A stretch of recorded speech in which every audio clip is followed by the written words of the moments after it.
Part 1 में आपने देखा कैसे शादी के अगले ही दिन नई बहू नैना ने अपनी सास को पहली बहू की संदिग्ध मौत के केस में जेल भिजवा दिया।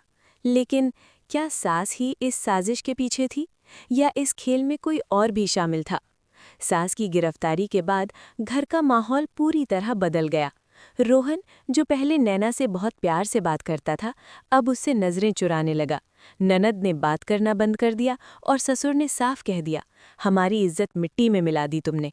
नैना को समझ नहीं आ रहा था कि उसने सच सामने लाकर गलती की या सही। उसी रात नैना के फोन पर एक अनजान नंबर से कॉल आया। हेलो, दूसरी तरफ से आवाज आई, मैं सुशीला बोल रही हूँ, जेल से। नैना के हाथ कांपने लगे।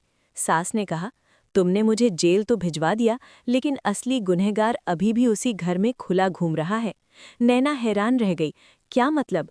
सास बोली, प्रिया की मौत एक एक्सीडेंट नहीं थी, बल्कि एक प्लान था जो मैंने नहीं बनाया था। नैना के दिमाग में अब सिर्फ एक नाम घूम रहा था, रोहन। उसे याद आया, जब उसने पहली बहू की फाइल देखी थी तो उसमें रोहन के साइन भी थे। अगले दिन नैना ने चुपके से रोहन का लैपटॉप चेक किया और उसमें एक छुपा हुआ फोल्डर मिला। नाम था इंश्योरेंस क्लेम। फोल्डर के अंदर प्रिया की लाइफ इंश्योरेंस पॉलिसी थी, जिसमें नॉमिनी था रोहन शर्मा और रकम थी 50 लाख रुपए। तभी पीछे से आवाज आई, क्या ढूंढ रही हो? नैना ने मुड़कर देखा, रोहन खड़ा था।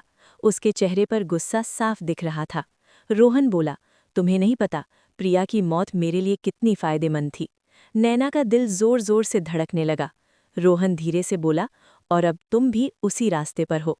नैना डर गई। क्या रोहन ने अपनी पहली पत्नी की हत्या की थी? और क्या अब नैना अगला निशाना बनने वाली है? आखिर रोहन का असली चेहरा क्या है? क्या नैना खुद को बचा पाएगी? जानने के लिए देखें सास की साजिश पार्ट 3। वीडियो को लाइक करें, चैनल को सब्सक्राइब करें और कमेंट में बताएं, क्या रोहन ही असली कातिल है?